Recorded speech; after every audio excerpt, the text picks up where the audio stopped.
Hey everyone, I'm always on the hunt for awesome podcasts to listen to, and I wanted to take a minute to talk about a show I'm pretty excited about. If you're a fan of True Crime Fan Club, then I think Crime Salad will be right up your alley. Hosts Ashley and Ricky bring you a healthy dose of true crime every week with stories like the killers of Manitoba and the murder of Kellyanne Bates, sparing no gruesome details. If you like the show, make sure to check out their premium channel on Himalaya, where you can find all episodes ad-free and 24 hours early, as well as exclusive content and a members-only community group where you can chat directly with the hosts, which is my favorite part. Simply download the Himalaya app, search Crime Salad, and enter promo code SALAD for your first month absolutely free. So what are you waiting for? Go check out Crime Salad today. Explicit content is found in this episode, so listener discretion is advised. Pastors are supposed to be beyond reproach and on a pedestal. What happens when one falls from grace for having lust in his heart for a younger woman? Did he kill his wife, or did she take her own life? Okay, on to the show.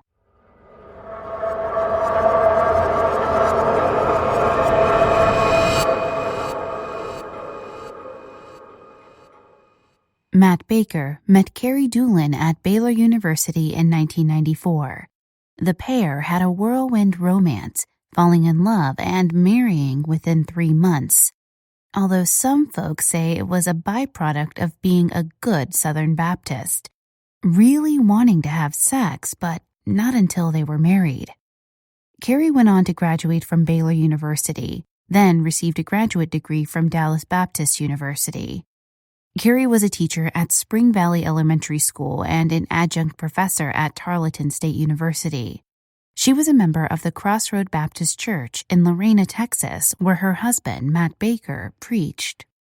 Matt also graduated from Baylor University, then graduated from George W. Truett Theological Seminary. Matt preached at several Baptist churches in Texas prior to becoming a pastor at the Crossroad Baptist Church in Lorena. Lorena is a small town in McLennan County, Texas, making it part of the Waco metropolitan area. Lorena's biggest claim to fame was during the 1988 Democratic National Convention when Ann Richards, who would later become governor of Texas, read a letter from an anonymous mother of Lorena, Texas. Carrie's mother, Linda Doolin, recounted that Carrie told them that Matt was a really good Christian. Before their first anniversary, Carrie was pregnant with their daughter Kenzie. 18 months later, daughter Cassidy followed. Sadly, right after Cassidy's first birthday, doctors found a brain tumor and she was hospitalized. Matt Baker said that, quote, "There'd be days it looked really good, prognosis was good, and then turned around and went right back downhill." In late February 1999, Cassidy was able to go home, but this respite was short-lived. She was rushed back to the emergency room just after midnight on March 22nd. Ultimately, doctors could not save baby Cassidy. Carrie used a grief counselor and managed to get through the first year without her daughter. In 2000, their third daughter, Grace, was born. According to Matt, Carrie was almost two different people, extremely extroverted at work and in public, and more withdrawn at home.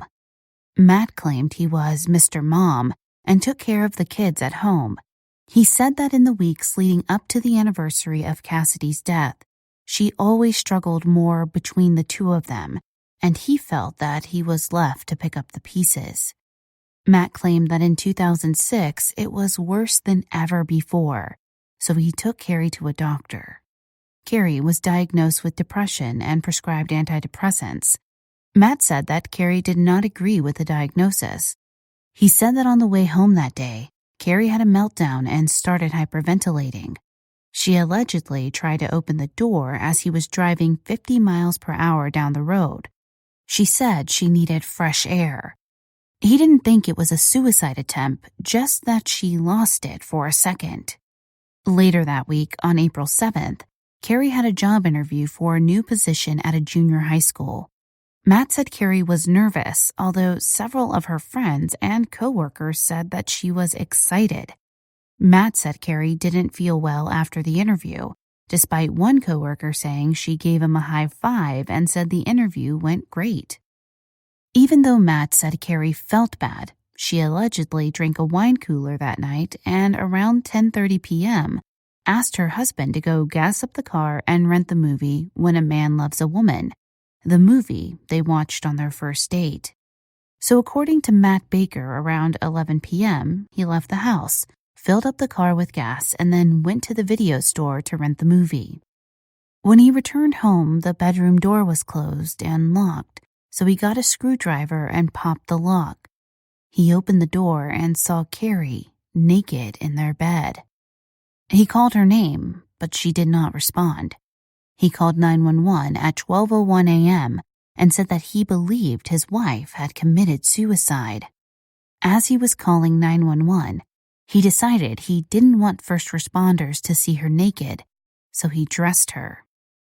However, later, Matt contradicted himself, saying at one point that he did not think Carrie had committed suicide and that he hadn't even considered the possibility. Although according to the 911 transcripts, he clearly says, "I believe my wife has committed suicide." This won't be the first time Matt Baker contradicts himself in this story. But police on the scene found a typed, unsigned note on Carrie's bedside table and an almost empty bottle of Unisom sleep tablets.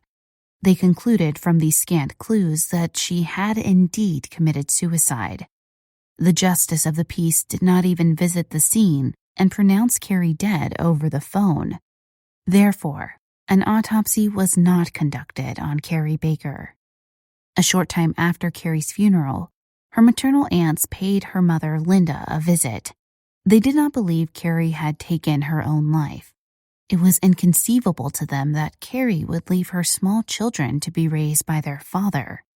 What's more, Carrie had visited her grief counselor 3 days before her death and reported that Matt was carrying an unmarked bottle of pills in his briefcase, and she was worried that he was going to kill her. Carrie told her grief counselor that Matt was having an affair and wanted her out of the way. Linda's sisters, Nancy, Kay, and Jennifer, as well as her niece Lindsay, started trying to convince Linda that Carrie's death needed to be investigated. What Carrie's family had on their side, other than the information from the grief counselor, was Matt's story that Carrie was sick on her last day. Others who saw her that day said that she was not. Nancy said it did not make sense that a tired and sick Carrie would ask Matt to put gas in the car and rent a movie. The one thing that really seemed to give them the greatest pause was if Carrie did commit suicide, she would not do it in the nude. Linda said that even the choice of sleeping aid was strange, because Carrie always bought a generic brand. At this time, Linda's sisters revealed to her that they had never liked Matt Baker. Linda was shocked. She had no idea. Kay told Linda that Matt had come up behind her daughter and made inappropriate sexual remarks to her. There were other incidents as well. In 1996, when Carrie and Matt were living in an apartment complex, Deanne Avalos said that Matt approached her 16-year-old daughter and asked her, "Have you ever been kissed by a boy?" She said yes, and he grabbed her and kissed her on the mouth. While working in the youth center of one church, Matt was warned about his actions with young women. He did not seem to stay in any position very long, but up-and-coming pastors do move a lot. In 1991, Laura Wilson was a student trainer at Baylor University, like Matt. She reported that one day they were cleaning an empty locker room when Matt picked her up and sat down on one of the benches with Laura in his lap. He started running his hands up her thighs and between her legs. Matt, of course, denied touching Laura and said that he just scared her that day by turning out the lights. Linda finally realized Matt was not the wonderful man she had previously believed. She went to the police to ask them to reopen the case into her daughter's death. The police refused, having already concluded that Carrie's death was a suicide. The only evidence collected at the scene was a Unison bottle, the remaining pills, and the typed, unsigned note. Only a few pictures were taken on the night of Carrie's death. So, the women began investigating the death on their own, giving themselves a moniker Charlie's Angels. They began hunting down leads, particularly Matt's movements the night of Carrie's death. The biggest lead came when Linda checked Matt and Carrie's cell phone records. They shared an account so that Matt and Carrie didn't have to pay a deposit when they moved back into the area.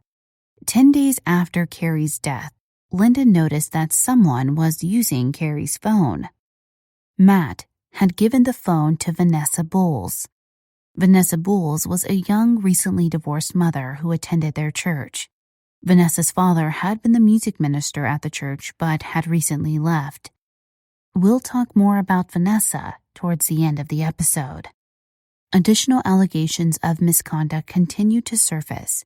Not long after Matt and Carrie had wed, the recreation minister at the First Baptist Church was informed that Matt had grabbed a female custodian at the church. He allegedly told the custodian, who was in her 40s, that he wanted to have sex with an older woman. Around this time, the pastor was notified that Matt had cornered a teenage girl in a small room. She reported that Matt had made inappropriate sexually suggestive comments. The pastor talked to Matt, who, of course, denied everything. But it was a he-said-she-said situation. They did not fire him or report him to the Baptist General Convention of Texas.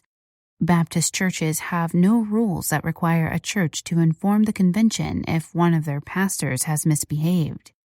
In 1995, while a senior at Baylor, Matt was an assistant recreation minister at Columbus Avenue Baptist Church, which was one of Waco's most prestigious churches.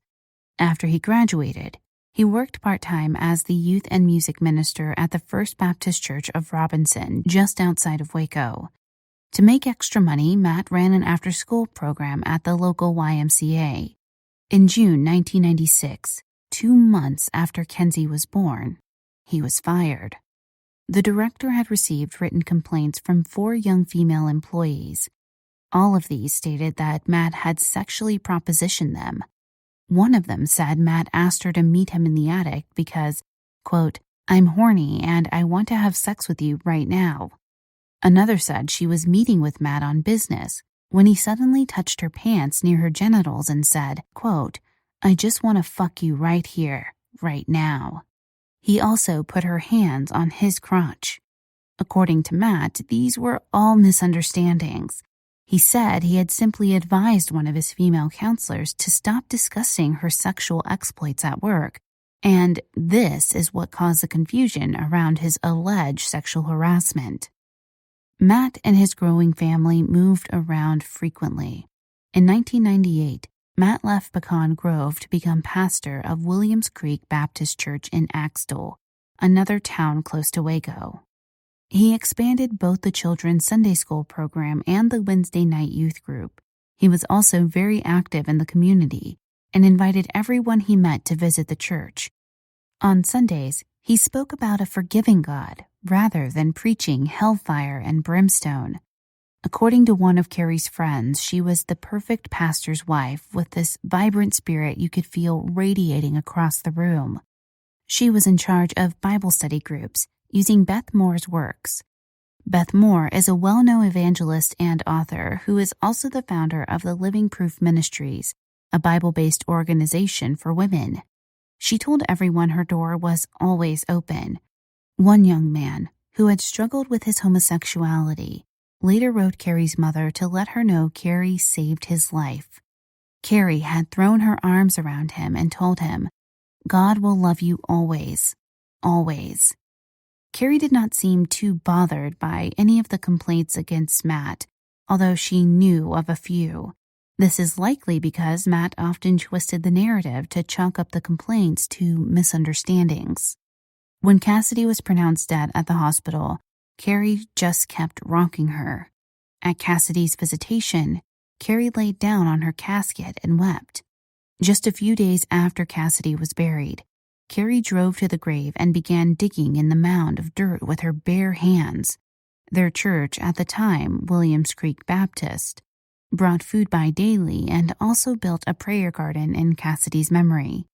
According to Matt, Carrie once ran out of the house with a knife and he found her at the church playground. He alleges she wanted to end her life in front of the children. In 2000, Matt and Carrie moved from Williams Creek due to the many memories of Cassidy that remained there.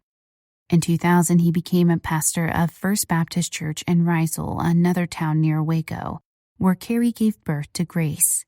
2 years later, after Matt graduated from Truett, he accepted the ministry at Northlake Baptist in Dallas. Carrie started working on a master's degree in leadership and management at Dallas Baptist University. In 2005, the family moved once again, back to Waco, to be closer to Carrie's parents and Cassidy's grave. Matt was hired as chaplain for the Waco Center for Youth, a residential treatment facility for emotionally disturbed adolescents, and was also called to lead the Crossroad Baptist Church in Hewitt, the same church Carrie's parents attended. There were only 50 or so people who attended on Sundays, according to Carrie's father, who was a deacon. But with a new neighborhood being built across the street, the church figured Matt could help it grow. Matt did bring in new families, and Carrie began teaching Sunday school and leading Bible studies. She became a teacher at a nearby elementary school where she was loved by students and adults alike. Carrie wore a Livestrong wristband to remind her of Cassidy. In February 2006, she began sending Matt gloomy emails, stating she was tired, stressed, and sinking. Carrie's best friend, Jill Kotz, said that most days, Carrie was extraordinarily cheerful. Jill said that one morning in church, Carrie leaned back over the pew to grab Jill's hand to say hi and grab the foot of some man who was wearing flip-flops. Carrie uncontrollably laughed hard in church. However, Kotz admitted when March would roll around, Carrie would lock herself in her bedroom and Jill would worry. The spring of Carrie's death, Jill didn't sense any difference in her friend, but in late March, Carrie revealed to her that she and Matt had recently fought over their prayers during Cassidy's last days.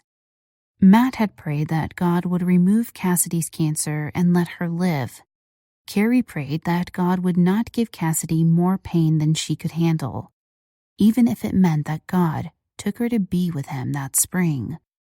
Matt suddenly lashed out at Carrie, even sending her an email that read, "You and I have discussed the fact that your prayer was the one that was answered that night," he wrote. "I know deep down I hold a grudge against God and you for him answering your prayer and not mine. In some ways, I do hold you to blame for her death." Carrie told Jill that she thought something was going on with her husband, that he didn't seem interested in their marriage any longer. Carrie sent an email to Matt that said, "I feel like you just took a knife and put it through my heart. I am not sure how a marriage can last when one person blames the other person for the death of that child." She also emailed her mother and said she thought they were going to get divorced. On April 3rd, Carrie talked to Jill again. This time she was very upset and sobbing. She told Jill she thought Matt was having an affair. She had no hard proof of this, no salacious emails to find, just a wife's intuition that her husband was no longer interested in her. This was the same day she visited the grief counselor and revealed that she thought Matt was having an affair and that he was trying to kill her. Again, how did she know this? Well, it was the bottle of pills she found that he tried to say weren't his. He told her he confiscated them from the children he worked with at the center. Carrie wasn't so sure. And a few days later, Carrie was dead.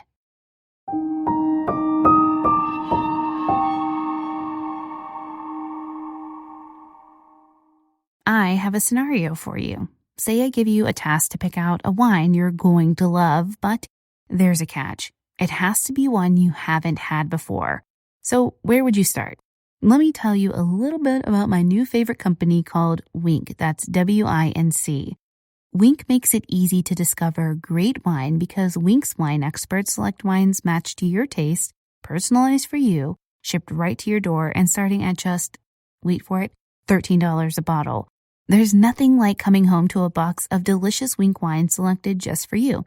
It's truly the best day of your month, and it was the best day of my month this month. Just fill out WINC's palate profile quiz. Answer simple questions like, how do you take your coffee? And how do you feel about blueberries? Personally, I take mine black and I love blueberries. Then WINC sends wines curated to your taste. The more wines you rate, the more personalized your monthly selections. Each month there are new delicious wines like the insanely popular Summer Water Rosé. There are no membership fees, you can skip any month and cancel any time. Best of all, shipping is covered, and if you don't like a bottle they send you, they'll replace it with a bottle you'll love, no questions asked. Discover great wine today. Go to trywinc.com/truecrimefanclub and you'll get $20 off your first shipment. That's trywinc.com/truecrimefanclub for $20 off. Again, try winc.com/truecrimefanclub. I'm back to tell you about my ongoing cooking adventures with HelloFresh. With HelloFresh, say goodbye to endless grocery store trips and takeout food. HelloFresh has you covered. They have more 5-star recipes than any other meal kit, so you know you'll get something delicious. Easily change your delivery days, food preferences, and skip a week whenever you need. Best of all, there's something for everyone, from family recipes to calorie smart and vegetarian, and fun menu series like Hall of Fame and craft burgers. My husband has thoroughly enjoyed being able to cook for our family, which is something I never thought he would do. And some of the stuff he's made has been really good. The sizzling Saigon steak bowls were my favorite, so get 9 free meals with HelloFresh by going to hellofresh.com/TCFC9, that's the number 9, and use code TCFC9 at checkout. Once again, to get 9 free meals with HelloFresh, go to hellofresh.com/TCFC9 and use code TCFC9 at checkout. All right, you guys, so you know I love podcasts, always looking for the best, always looking for something new. And I just started listening to this new podcast from Wondery and the LA Times called Detective Trapp. Detective Trapp takes you into the life of a cop who conducts herself relentlessly. It's hosted by award-winning journalist, my favorite guy, Chris Goffard. Detective Trapp is the story of a detective who fights through her own personal struggles and society's indifference to bring a serial killer to justice. I just started episode 1 and I'm already hooked. As a true crime aficionado, I have to tell you this is definitely a show you do not want to miss. So while listening, make sure you subscribe to Detective Trapp on Apple Podcasts, Spotify, or wherever you're listening to right now. I'll also include the link in the episode notes.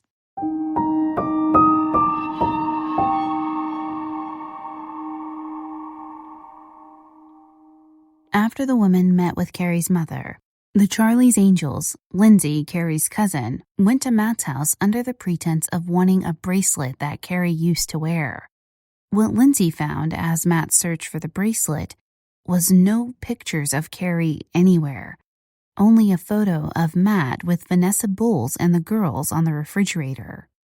Linda discovered that Vanessa had helped supervise a sleepover for Carrie's oldest daughter Kenzie's birthday.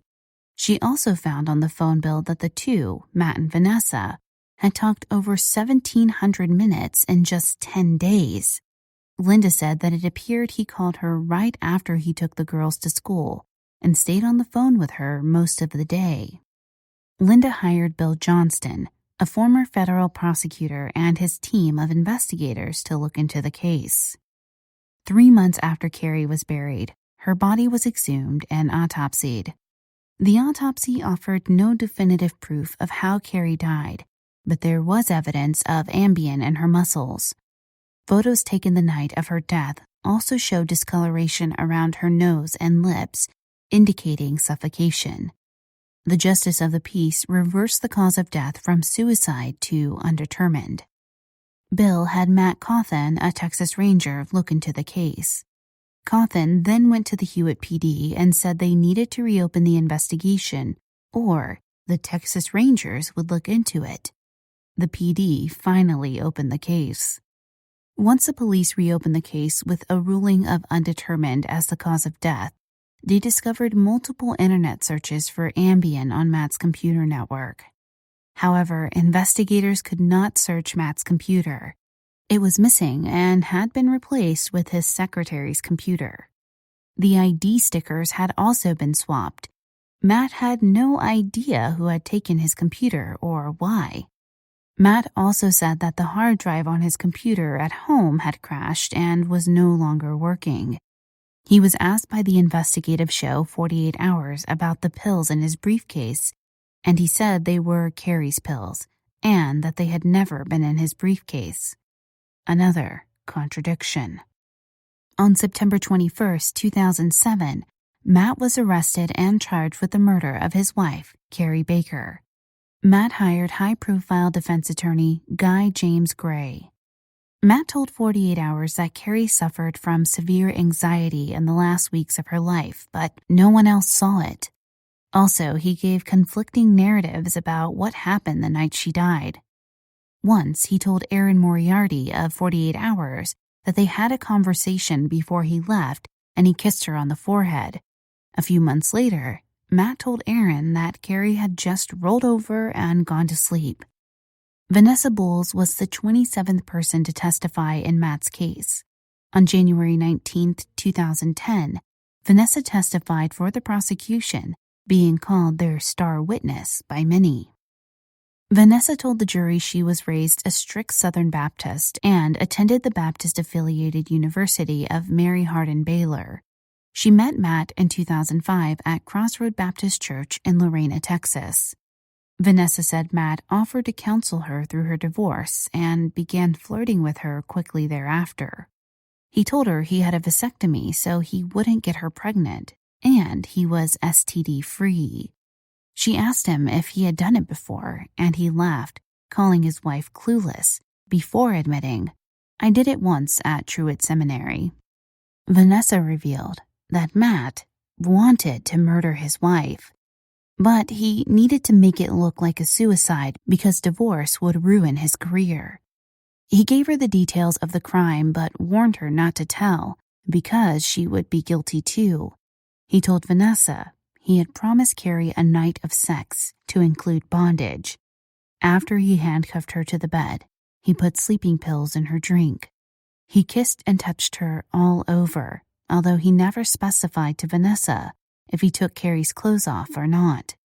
He said that she finally fell asleep, and he kissed her on the forehead and said, "Give Cassidy a hug for me," or "Give Cassidy a kiss for me."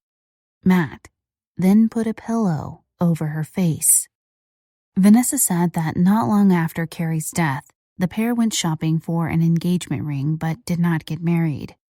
When Vanessa broke up with Matt over the telephone, he became very angry and said, "I killed my wife for you, and now you're leaving?" After they broke up, Vanessa admitted that she was embarrassed that she had ever become involved with Matt. Matt was found guilty and sentenced to 65 years in prison. He maintains his innocence and has appeared on 48 Hours several times. Just a few weeks after his sentencing, he received disciplinary action while in the McLennan County Jail for making obscene sexual hand gestures towards female jailers. After several hearings, the Doolins, Carrie's parents, received full-time permanent custody of Carrie's 2 daughters, which means they do not have to take them for visitation to their father in prison. There is a blog that contains information about the case, written by someone who knew Carrie just through school. Carrie's mother did not know the author of the blog, but became aware of its existence and found the following entry, prompting an email from Linda to Shannon. This was an email from Linda to the author of the blog, Shannon. It reads, "Shannon, thank you for being Carrie's voice during this journey, almost 6 years. I remember so clearly reading your blog the first time. I didn't know you. I didn't understand why someone who wasn't connected to my family seemed absolutely convinced that the story of Carrie's death was a flat lie. Then I read, remind me to tell you about the time we were both worried about Bro's tax test stuff. We both knew he could do it, but were worried about his motivation to get through it as he should. Did I mention that she loved my boy? We worked together and worked together getting him ready. Literally worked together. One day, after the reading tax results had just gotten in and letters had been written to the parents but not mailed yet, she was so excited to share with me that she knew Bro had not only passed, but passed well. I was in the lunchroom with other parents that went to pick up their kidlets and make eye contact with their teachers and try to keep up with the pulse of things. I saw Bro's class come out of the hallway. Then I saw Mrs. Baker see me. She had a piece of paper in her hand. We made eye contact and she lit up. Then she skipped across the lunchroom to me. She didn't walk, she didn't glide. She didn't stand there with other teachers and just wave to me. She skipped with a giant Carrie Baker smile. She loved my boy and she loved and taught him so well that he rocked that freaking tax test. She was beaming. I was beaming, watching her beam over my son. Now, right now, I'm a cross between beaming at the memory, crying that she's not here, and anger, and now a bit of relief. Linda continues, and I knew immediately, you knew my child. You knew who Carrie was. You knew her heart, her spirit, her essence, how deeply she loved, and you knew the truth. You didn't know the details or specifics. None of us did at the time. But you knew Carrie. I wept tears. I could see my precious child skipping towards you, and this was the beginning of our friendship and our journey together. I am so grateful. In 2010, Tom and Jan Purdy, who knew the Doolins from Calvary Baptist Church, began to push for Carrie's Law, which would make an autopsy mandatory for any suspected suicides. Dr. Jeffrey Jensen, a longtime medical examiner, worked for agencies where autopsies were mandatory for suspected suicides and agencies where they were not mandatory.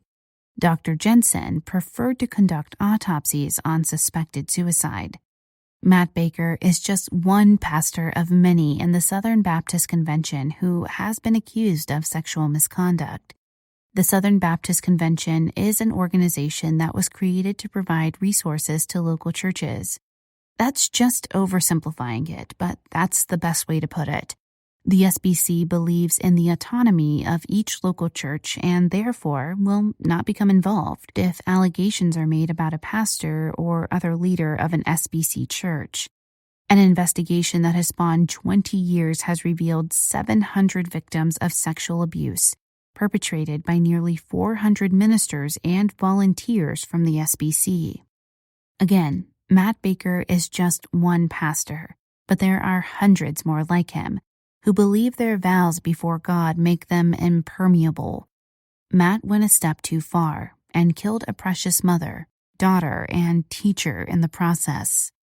It's important to realize that sometimes the best people, the ones we look to with unwavering faith and devotion because of their calling and their vows, are the very ones that we should question the hardest. Matt Baker continues to claim his innocence while smearing the mother of his children. He truly is the epitome of a murderous minister. Okay, fan club members, as I conclude this episode, my one question to you is, how will you sleep tonight? Thank you for listening. If you enjoyed this episode, please be sure to leave us a positive review on Apple Podcasts or your podcast player of choice. It really does help us out. You can find us on most social media platforms, Twitter @TCFCPod, Facebook.com/TCFCPodcast. You can also find us on Instagram, TCFC_podcast. And of course, our website is truecrimefanclub.com. If you have an episode request, send us an email, tcfcpod@gmail.com. This episode was researched and written by Susie St. John, produced by Nico at We Talk of Dreams. Check him out on Twitter @WeTalkOfDreams or WeTalkOfDreams.com. Content editing was conducted by Brittany Martinez. I'm your host, Lainey.